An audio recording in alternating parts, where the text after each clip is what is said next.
Welcome back. Picture this. It's a quiet morning in 1888. You're a wealthy, wildly successful inventor, and you're just sitting in your sunlit conservatory. Yeah, just having a normal, relaxing morning. Exactly. Casually sipping your coffee, scanning the daily newspaper. You flip the page and you completely freeze. Right. Staring back at you is a headline that just makes your blood run cold. It says, "The Merchant of Death is dead." Wow. Yeah, so you keep reading. Your heart is just pounding against your ribs, right? And the obituary describes a man who, quote, became rich by finding ways to kill more people faster than ever before. That's brutal. It is. It even calls this man someone who can hardly be passed off as a benefactor of humanity. But here is the massive, world-altering twist to all of this.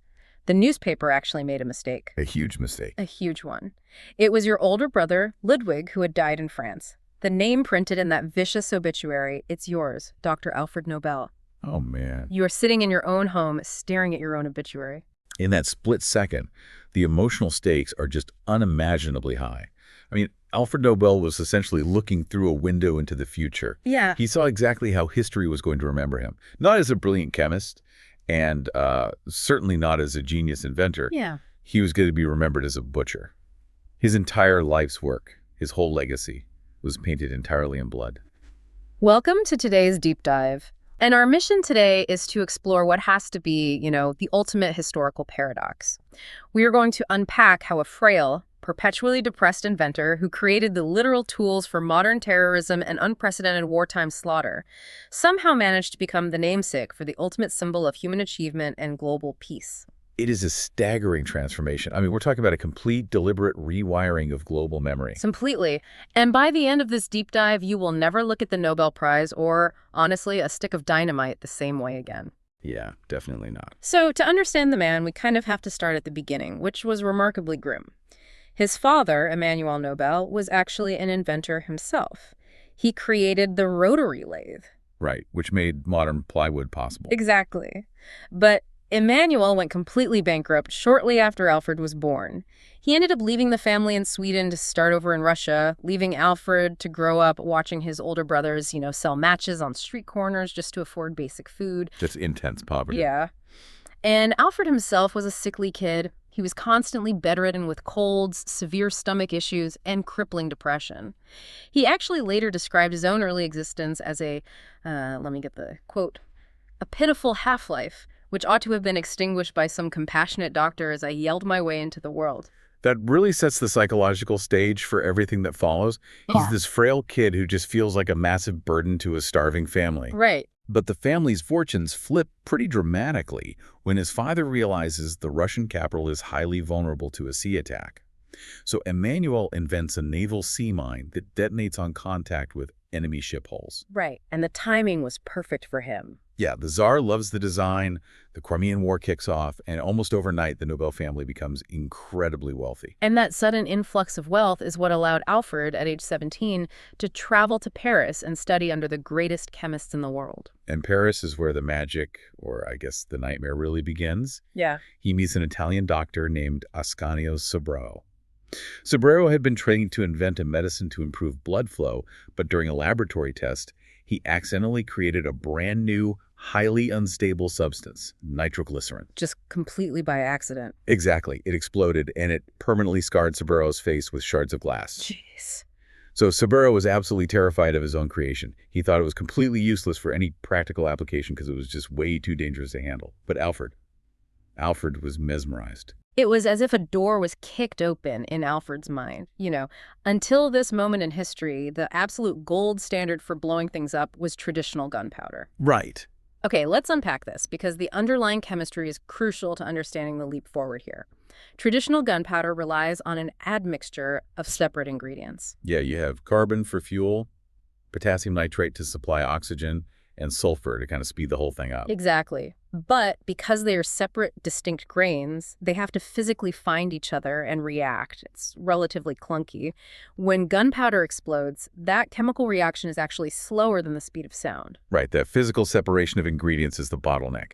Nitroglycerin bypasses that completely. Yeah. The molecular magic of nitroglycerin is that everything required for the explosion, The fuel and the oxygen is densely packed into a single, highly unstable molecule.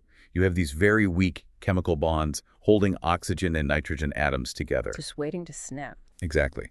When those weak bonds snap, the atoms rapidly swap partners to form incredibly stable, tightly bonded gases, like nitrogen gas, carbon dioxide, and water vapor. And the speed of this molecular rearrangement it's almost impossible for the human brain to comprehend. It really is. A single molecule of nitroglycerin decomposes roughly 3 trillion times faster than the blink of an eye. That's insane. Right. To put that in perspective, in the time it takes for that molecule to detonate, a beam of light traveling at 186,000 miles per second would only move about a fraction of the width of a human hair. Wow. Because it happens so fast, it creates a chain reaction that shatters the speed of sound. It's Yeah. not a rapid burn like gunpowder. It's a true supersonic detonation. The sheer destructive force is terrifying. Researchers run tests comparing the blast overpressure of different explosives by placing them inside heavy clay blocks. Oh, right, the bikini gauge test. Yeah, the bikini gauge. When you set off traditional gunpowder inside a clay block, it simply pops the top off. The pressure just pushes out the path of least resistance. All right. But when you set off nitroglycerin in that same block, it completely obliterates the clay. It turns solid material into a fine dust that just rains down everywhere. It's an entirely different category of destruction. Yeah. It actually boasts over 100 times the blast pressure of gunpowder. But there was a bizarre, maddening paradox to nitroglycerin that Alfred had to solve before he could commercialize it. It was wildly unpredictable. Right, the fire versus dropping thing. Yeah. You could literally run a lit fuse directly into a jar of liquid nitroglycerin and it wouldn't explode. A flame just makes the molecules vibrate, maybe breaking a few bonds locally, but it doesn't provide the right kind of energy to trigger that massive chain reaction. Right. But if you happen to drop that jar or if it bumped too hard against the back of a horse-drawn cart, total devastation. Which made it completely useless for heavy industry. I mean, mining companies couldn't rely on a substance that might blow up a whole team of workers because someone tripped, but wouldn't actually detonate when you purposely set it on fire inside a rock face. Right. It was too sensitive to shock, but not sensitive enough to heat. So in 1862, Alfred invents the solution, the blasting cap. This is huge. It's a small metal tube packed with a primary explosive. He initially used gunpowder, but later refined it to use a chemical called mercury fulminate.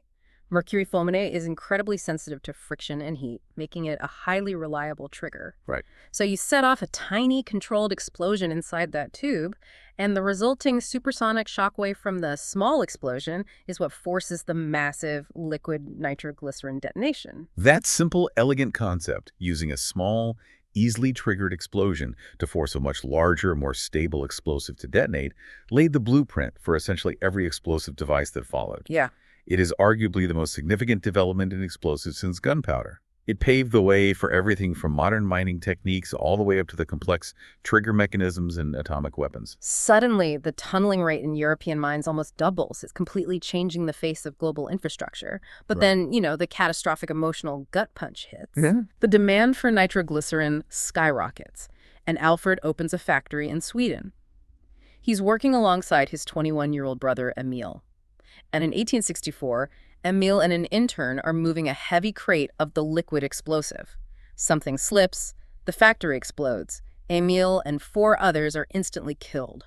The witness accounts of the aftermath are deeply disturbing. Yeah, they really are. First responders described finding what they called formless masses of flesh and bone that bore absolutely no resemblance to human bodies. Let that sit for a second. His own brother, completely obliterated by his life's work. The psychological toll on Alfred is profound. He blames himself entirely for Emil's death, and he makes this solemn, desperate vow to make nitroglycerin safe to handle. But the city of Stockholm is terrified. Oh yeah, they completely ban his work within city limits. So driven by grief and facing total financial ruin, he is forced to move his laboratory onto a floating barge in the middle of Lake Mälaren just to continue his experiments. He was racing against the clock because his factories in other countries were randomly exploding too. He had solved the detonation problem with the blasting cap, but he hadn't solved the sensitivity problem. The liquid was just too easy to accidentally set off. Right, and what's fascinating here is the microscopic science behind why the liquid was so sensitive. Okay, let's get into it. Nitroglycerin is viscous. It's thick, like syrup. And because of that texture, it easily traps tiny microscopic bubbles of air and water vapor. When the liquid experiences a physical shock, like being dropped, a wave of pressure hits those tiny bubbles and compresses them violently. Right. Because this compression happens in a fraction of a millisecond, the resulting heat has nowhere to escape. The temperature inside those microscopic bubbles instantly skyrockets by thousands of degrees, creating microscopic hotspots. And those hotspots carry so much localized thermal energy that they snap the weak molecular bonds of the surrounding nitroglycerin, triggering the whole catastrophic chain reaction. Think of it like the beer bottle analogy from the doc. Hitting the top of an open glass bottle full of liquid. The sudden impact drives the bottom of the bottle down faster than the liquid inside can follow.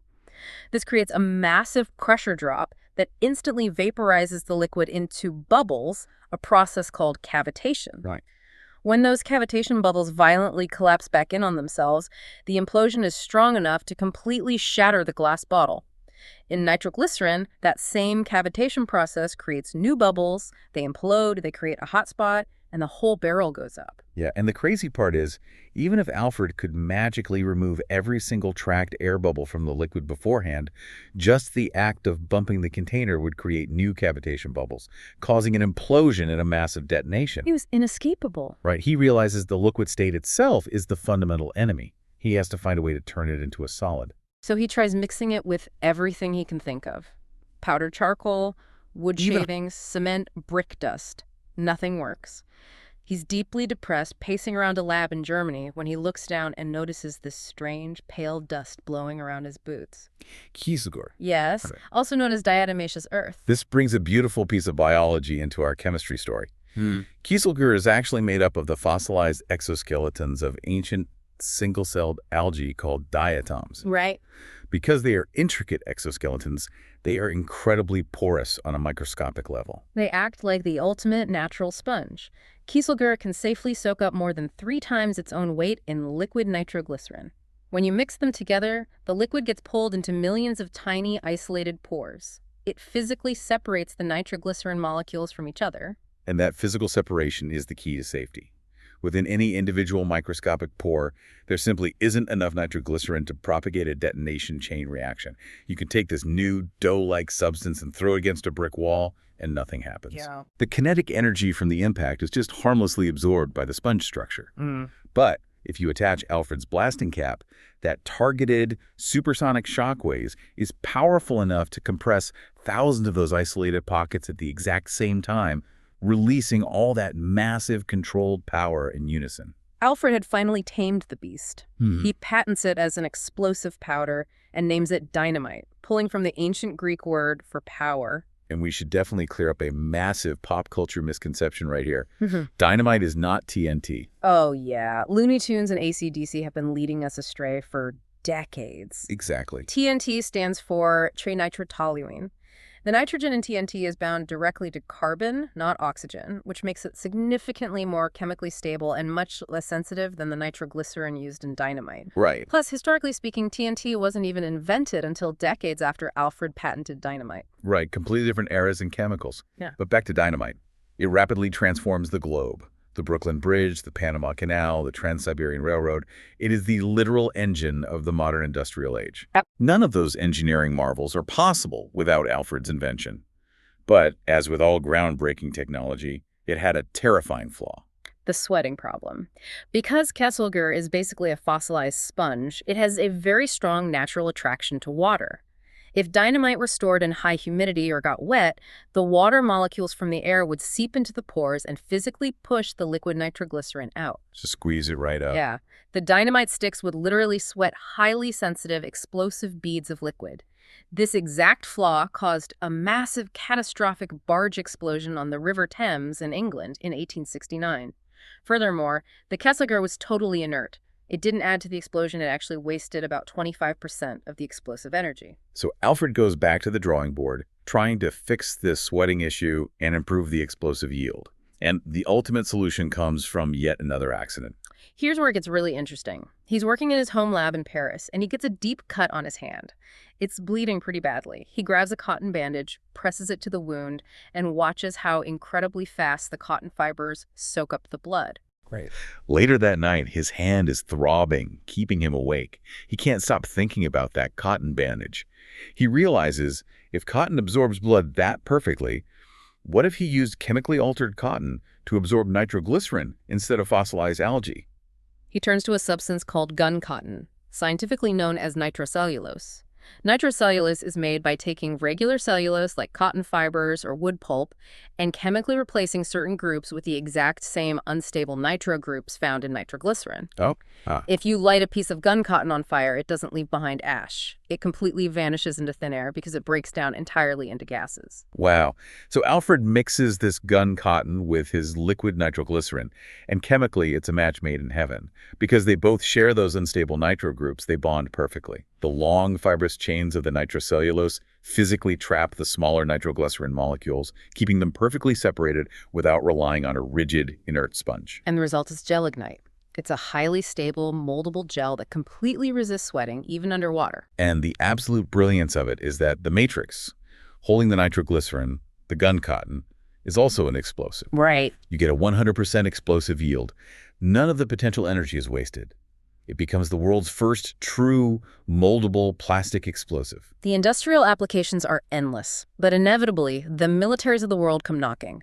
They have a very specific problem they want Alfred to solve: the fog of war.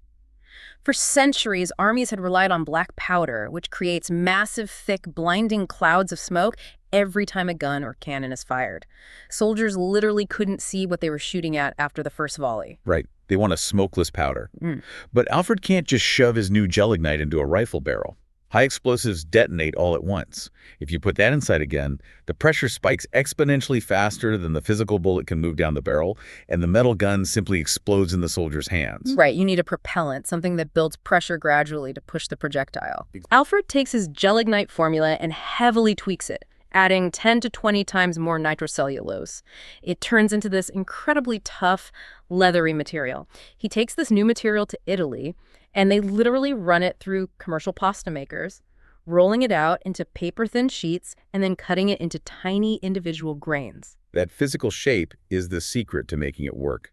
When you pack those tiny uniform grains into a bullet cartridge, they don't fit perfectly flush together.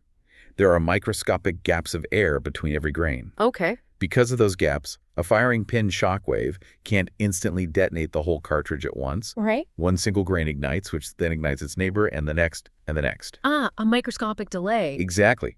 This microscopic delay slows the burn rate down perfectly, building the pressure gradually behind the bullet without bursting the steel barrel.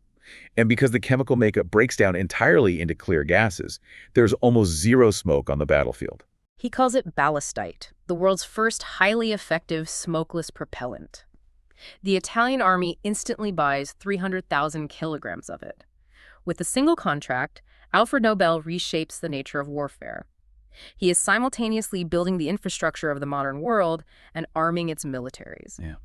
But while he is connecting continents with canals and railroads, his personal life is a study in extreme isolation. It's a profound dichotomy. Yeah. He was one of the wealthiest men on the planet, but he was profoundly, agonizingly lonely. He actually referred to himself as a nomadic atom with no attachments. That's so sad. It is. In a bid for human connection, he placed a newspaper ad looking for a companion and secretary, and he ended up hiring a woman named Bertha Kinsky. Bertha was a fierce, idealistic peace activist. They spent countless hours having these deep philosophical debates about whether science could serve a purpose greater than war and destruction. But Bertha quickly leaves him to marry another man in Austria. Despite the heartbreak, they stayed lifelong pen pals. Through their surviving letters, we see Alfred engaging in some astonishing mental gymnastics. He tries desperately to justify his massive weapons manufacturing to Bertha, a woman who went on to write a famous anti-war novel called Lay Down Your Arms, and who actively organized international peace congresses. If we connect this to the bigger picture, Alfred's primary justification to Bertha is a philosophical argument we still grapple with today. Definitely. He tells her that his explosive factories will put an end to global conflict faster than her peace congresses ever could.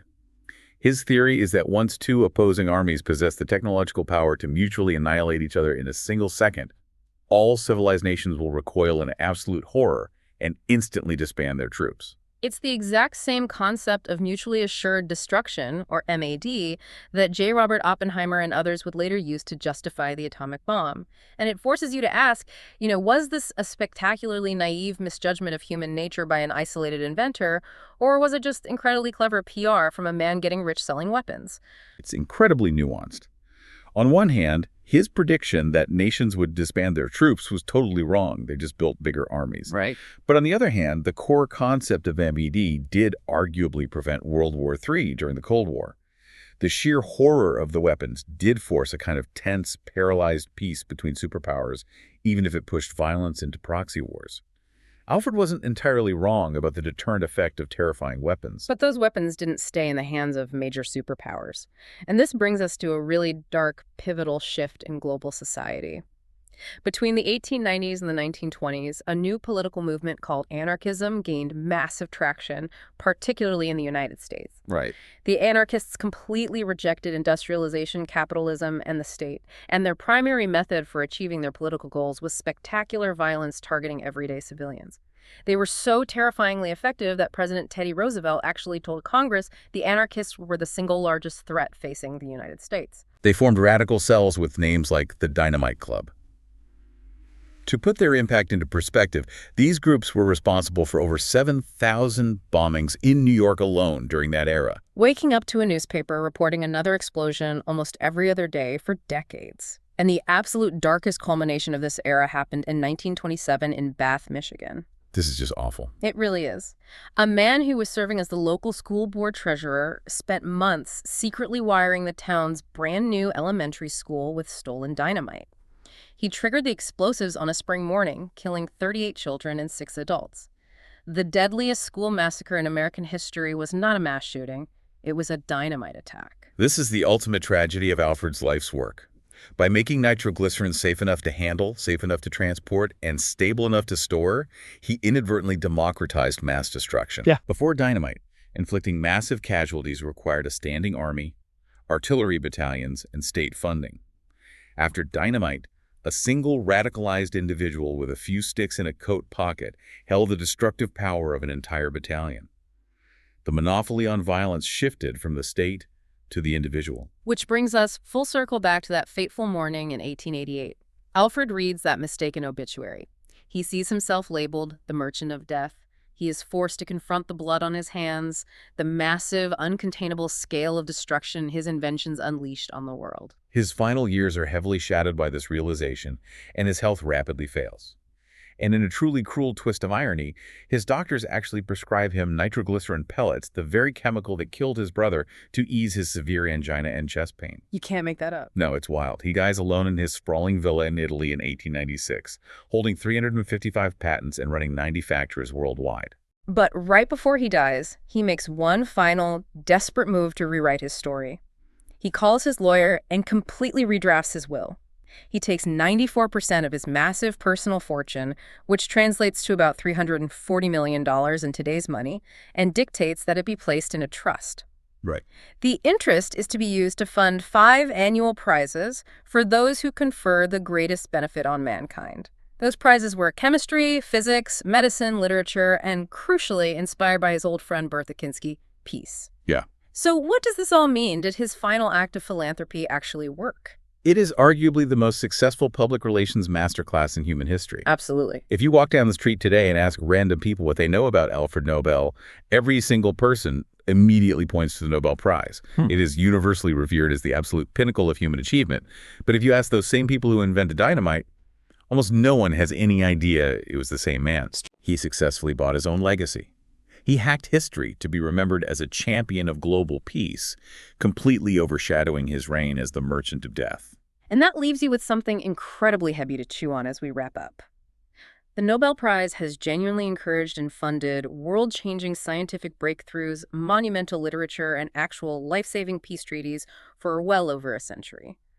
But if a legacy of such profound global good was born entirely out of a selfish desire for good PR and crushing personal guilt, does the original motivation even matter?